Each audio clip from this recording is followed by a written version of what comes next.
Bonsoir à tous. Donc aujourd'hui, je vais vous faire une vidéo sur le parcours flamme jumelle entre la 5D et la 3D.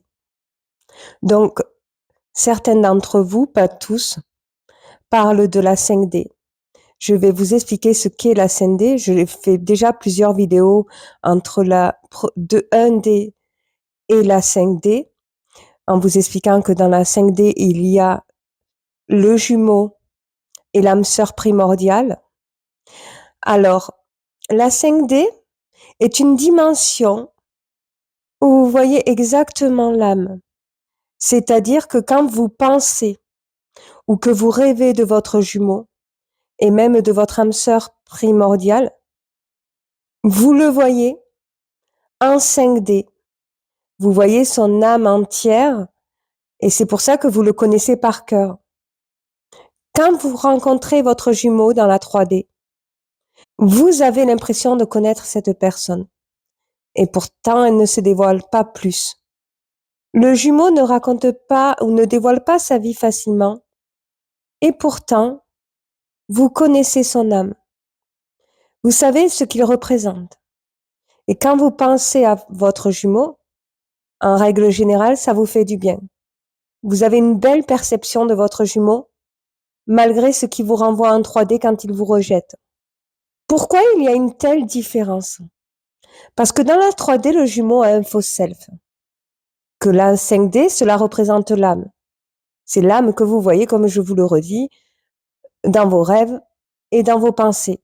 Et parfois, en 3D, donc du coup dans la matière, vous allez avoir des aperçus de son âme en 5D, dans sa façon de parler ou dans sa façon d'être avec vous. Vous allez percevoir son âme parce que vous le connaissez. Et vous, les chasers, en règle générale, comme vous êtes les premiers éveillés, vous êtes les premiers à leur parler comme si vous avez intégré votre âme de la 5D en 3D. Donc, vous allez lui parler entièrement avec votre âme. Vous allez vous rendre compte des sentiments amoureux que vous ressentez. Vous allez vous rendre compte de l'amour inconditionnel que vous ressentez. Vous allez vous rendre compte de la 5D. Et c'est pour ça que vous entendez souvent des gens, dans des commentaires, dire « Moi, je veux bien lui parler en 5D, mais il est hors de question que je le voie en 3D. » Parce que le jumeau ne représente pas forcément en 3D ce qu'il a en 5D. Mais pourquoi il y a une telle différence? Alors, sachez que même si vous lui parlez entièrement en votre âme et conscience, vous n'avez pas encore entièrement intégré la 5D en 3D. Parce que votre jumeau ne l'a pas intégré du tout. Par contre, votre âme, on la voit. Mais vous avez aussi de l'ego, donc il est très compliqué de montrer votre âme entièrement à votre jumeau en tant que chaser. Donc vous avez encore du travail, surtout sur l'ego. Comme le runner a beaucoup de travail sur l'ego. Donc quand vous voyez des aperçus de la 5D en 3D, c'est qu'il est en train de l'intégrer. Donc ça veut dire qu'il est en train de s'éveiller au lien qu'il y a dans la relation. Par contre, vous pouvez très bien vous apercevoir de son âme bien intégrée en 3D et puis soudainement, une frustration, un rejet, dès qu'il est confronté à sa blessure, comme le chaser dès qu'elle est confrontée à sa blessure, vous ne le reconnaissez plus. Donc en fait, c'est comme si son âme était cachée par son ego et par son faux self. Donc quand vous allez rêver de votre jumeau ou quand vous allez y penser, vous allez le voir en 5D, mais en 3D, il ne représente absolument pas ce qu'il est en 5D. Et quand il ne représente absolument pas ce qu'il est en 5D, c'est que son travail de développement de son être n'est pas fait, ou du développement de son âme, parce qu'il a du mal à reconnaître sa blessure de rejet. C'est sa blessure de rejet qui cache son âme au travers de son ego et de son faux self. Donc, vous vous rendez compte que ce que vous pensez de lui, ce que vous voyez de lui ou d'elle, ce n'est pas la même personne que celle qui est en 3D, sur Terre, que celle qui représente dans la matière. Et là, vous pouvez vous dire que non, effectivement, votre runner n'est pas éveillé. Il est plus très compliqué pour un runner de s'éveiller et d'intégrer la 5D dans la matière. Tout simplement parce qu'il est dans le déni de sa blessure. Il ne reconnaît pas à cause de son faux self, parce qu'il est dans le déni de sa blessure de rejet, dans son pôle à lui. Mais lui aussi connaît votre âme, la voit en 5D, dans ses pensées et dans ses rêves. Sauf que lui, par le biais de son faux self, et par le fait qu'au niveau de sa conscience émotionnelle, il arrive à se déconnecter, il se déconnecte de la 5D plus facilement qu'un chaser qui est éveillé. Donc, le chaser va se responsabiliser et va travailler sur elle et son ego et sa blessure d'abandon pour ne pas éveiller la blessure de rejet du runner. Mais quand dans le parcours du chaser, le chaser en arrive à tirer sa révérence, c'est-à-dire à laisser tomber, c'est parce qu'il ne représente pas son âme de la 5D en 3D. Le chaser connaît très bien le potentiel de son âme et elle sait qu'il ne fait que l'exploiter. Quand elle voit que, en fait, il fait des marches arrière et qu'il utilise son ego et son faux self, elle tire sa révérence, elle n'en peut plus, elle préfère rester en 5D et ne plus jamais voir son runner en 3D. Parce qu'il ne représente absolument pas son âme dans la matière. Donc, qu'est-ce qui se passe quand le runner reste en 3D et n'intègre pas son âme? Eh bien, en fait, le runner, comme il est vide de l'intérieur, il cherchera un modèle qu'il représentera lui-même. Par exemple, si dans son entourage, les personnes âgées sont des personnes qui jouent à la pétanque, qui boivent du pastis, il représentera cette image. Parce que c'est une image qu'il a enregistrée. S'il travaille dans les bureaux, qui fait des réunions, il regardera toujours la personne la plus âgée que lui, donc le président de sa boîte. Selon l'image du président de sa boîte, si c'est un homme d'affaires qui part partout en voyage avec une jeune de 20 ans alors qu'il en a 60, ben le runner deviendra ce genre de personne aussi. S'il fréquente des fêtards qui jouent à la belote et qui fait des apéros, des apéritifs tout le temps, mais il deviendra pareil. Parce que c'est des modèles de vie. Puisqu'il est vide de l'intérieur, il va chercher au travers de ces modèles. Tandis que s'il aurait intégré son âme en 5D dans la matière, il construirait sa vie et remplirait sa mission de vie.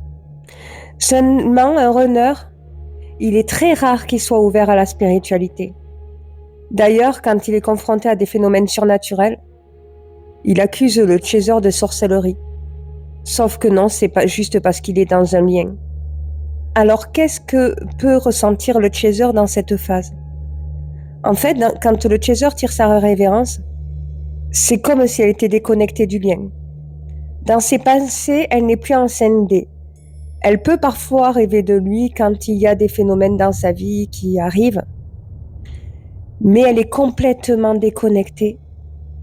Et il y arrive souvent de le croiser et de ne pas le reconnaître, parce que quand il est dans ses pensées ou dans ses rêves, il ne représente pas du tout ce qu'il est dans la matière. Et là, le chaser se rend compte de la différence. Elle comprend qu'en fait, il n'a fait aucun travail au niveau de sa blessure originelle, qu'il n'est pas dans l'évolution et qu'il n'a pas intégré son âme. Donc elle reconnaît, elle arrive à voir le faux self qu'il porte et l'ego. Donc l'attirance n'y est pas dans le sens où il ne représente pas ce qu'il est en 5D et qu'elle a fait un énorme travail. Pourquoi l'attirance était au début et qu'elle n'y est plus quand elle tire sa révérence? Bien tout simplement parce que quand elle a touché à sa blessure de rejet, il se renfermait sur lui-même, il se protégeait avec son faux self et son ego, de sa blessure à laquelle il est dans le déni. Et quand elle ne le reconnaît pas, elle voit quelqu'un d'autre que lui. Elle voit le paysan qui fréquente, ou elle voit le président du bureau de sa boîte en son être, ce qui n'est pas du tout lui. Le chaser sait ce que devrait devenir le runner, normalement. Et le runner sait ce que devrait devenir le chaser.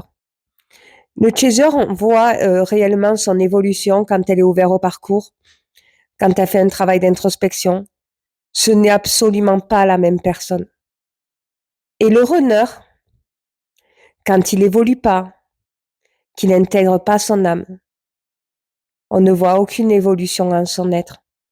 Par contre, on dit que le travail peut être très rapide chez le runner quand il prend conscience que tout est dû à sa blessure de rejet. Alors, il aura beau rencontrer de tierces personnes, il n'y aura rien qui se verra dans son visage. Peut-être que ça l'aidera à se connecter au niveau de sa conscience émotionnelle, mais dans l'intégration de son âme, ça sera très compliqué pour le runner, parce que même les tierces vont le confronter à sa blessure de rejet. Donc, il ne s'attachera même pas, ça sera du semblant. Donc, vous pouvez voir le visage d'une autre personne à travers vos runners. Donc, c'est pour ça que il y a beaucoup de chasers qui ne le reconnaissent pas. Alors oui, les tierces aident à évoluer dans le sens où elles touchent à la blessure de rejet et que ça lui rappelle son chaser. Quand il se rappelle de son chaser, il voit son âme en 5D. Donc ça le rassure, ça lui fait du bien. Mais quand il est dans le déni de ses sentiments, quand il est dans le contrôle de ses émotions, de ses pensées, il est dans le rejet parce qu'il se laisse guider par ses peurs. Donc il va se référer à un modèle et il va plutôt ressembler à son entourage, ce qui ne le représente pas. Parce que le problème du runner aussi, c'est qu'il est très rare qu'il se confie, sauf quand il est éveillé. Et quand il n'est pas éveillé, même s'il se confie, il ne dira pas la vérité de ses véritables sentiments. Il les cachera toujours, ou il dira complètement le contraire de son chaser. Alors le chaser, à un moment donné, quand elle voit ça, qui n'exploite pas du tout son potentiel, avant ses pauses karmiques, quand elle ne tire pas encore sa révérence, donc quand elle vit le coup de trop du runner, ce qui se passe, il y a une tempête émotionnelle qui se passe du côté du chaser, avant qu'elle tire sa révérence. Elle est remplie de pensées négatives envers son runner, donc elle n'est pas du tout connectée à la 5D. Là, ce qui se passe, c'est que son esprit lui demande de lâcher prise, d'arrêter de se concentrer sur lui. C'est son esprit qui lui dit stop. Là, c'est plus possible. Parce qu'en fait, toute cette concentration dans le lien emprisonne son esprit du projet de sa vie. Chaque âme a une mission de vie. Ils doivent se développer, se réparer à travers les rencontres. Et chaque âme interpelle pour aller vivre à un endroit, faire une mission de vie, créer des choses qui lui fait du bien. Cela s'appelle la libération de l'esprit. Mais quand on se concentre sur quelque chose, et surtout sur un coup de trop, on emprisonne son âme dans des pensées négatives et on l'empêche de voyager, de la laisser nous mener où elle veut aller. Votre âme, c'est très bien le futur de votre parcours. Votre conscience, non. Mais votre âme, oui. Et son âme, son esprit, il faut l'écouter. Quand vous commencez à ressentir des tempêtes émotionnelles, quand vous voyez qu'il n'y a pas d'avancée, c'est à vous de vous libérer, de vous écouter. Alors beaucoup vont partir dans les insultes envers le runner, hein. Les reproches, les insultes. Et ça fait du bien pour une fois d'accepter en 10 ans, 20 ans, 30 ans de parcours où le chaser a accepté beaucoup de rejets, beaucoup d'humiliations même, parfois, beaucoup de choses qui lui ont fait du mal, sachant qu'elle travaillait sur elle. Eh bien, ça lui fait du bien de libérer son esprit. Ça lui fait du bien d'avoir de la reconnaissance et des repères à se dire non, ce que je suis en train de vivre est inacceptable. Je dois vivre quelque chose de mieux. Là, sachez que si vous vous dites que vous méritez de vivre quelque chose de mieux, là, sachez une chose, c'est que c'est votre âme qui vous interpelle. Ça veut dire que c'est pas le chemin que vous devez prendre. Celui de rester enfermé en votre être intérieur, à espérer une relation dont vous n'êtes pas décisionnaire du travail que le runner doit faire en son être. Vous ne pouvez pas l'aider. La vie s'en chargera si c'est dans cette vie que vous devez vous réunir, mais sachez qu'à chaque fois, vous vous réunissez. Surtout quand vous êtes concentré dans votre vie et pas dans la sienne à lui. Alors si, par exemple, un jour, il aimait une réunion au bout de 10 ans ou 20 ans, et que vous allez le reconnaître s'il a intégré son âme en 5D. Parce que vous, peut-être que vous allez être en pause karmique, vous allez de moins en moins y penser jusqu'à plus du tout. Mais par contre, au travers des rêves, ça, vous ne pouvez pas le gérer. Donc oui, à travers les rêves, il peut passer. Vous allez pouvoir vous occuper l'esprit, vous aurez compris que vous pouvez passer à autre chose en vous occupant l'esprit pour éviter de penser à son autre. Et après, au fur et à mesure, vous allez rentrer et intégrer une pause karmique. Ce qui va vous permettre d'écouter votre âme et d'être interpellé par votre âme afin de pouvoir être guidé vers le chemin que vous devez prendre. Quand vous en êtes là, c'est la loi du taoïsme et du confucianisme qui représente le symbole du Tzu. Cela veut dire que votre âme va vous amener quelque part, dans votre mission de vie, dans le chemin que vous devez prendre. Enfin, vous vous écoutez. Si le runner revient, au bout de 5 ans, 10 ans ou 20 ans, vous allez vraiment le reconnaître s'il a intégré son âme en son être. Il sera exactement comme vous le voyez en 5D, c'est-à-dire comme vous le voyez dans vos rêves. Et vous risquez d'avoir des signes de réunion, donc des rêves qui apparaissent soudainement. D'abord, vous pouvez avoir des synchronicités. Et quand je parle de synchronicité, je parle pas de plaque FJ, ni d'heure miroir. Je parle pas forcément des prénoms. Les prénoms, ça peut arriver, hein. Mais je parle des noms de famille qui sont pas communs. Vous pouvez voir des signes de son nom de famille pratiquement très très souvent. Pourquoi? Parce que comme vous êtes en pause karmique, et ça peut durer des années, 10 ans, 20 ans, vous ne pensez plus à votre jumeau.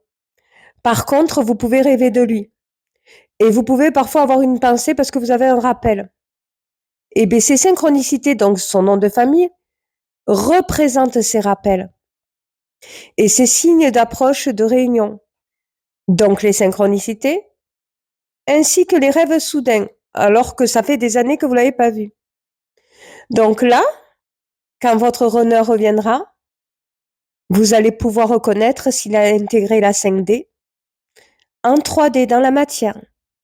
Donc vous verrez vraiment le runner que vous connaissez. Donc il va être plus ouvert à vous. Il va vous dire des vérités. Il va être très respectueux. Il va s'excuser parce qu'il représentera ce qu'il est en 5D. Et vous allez le reconnaître.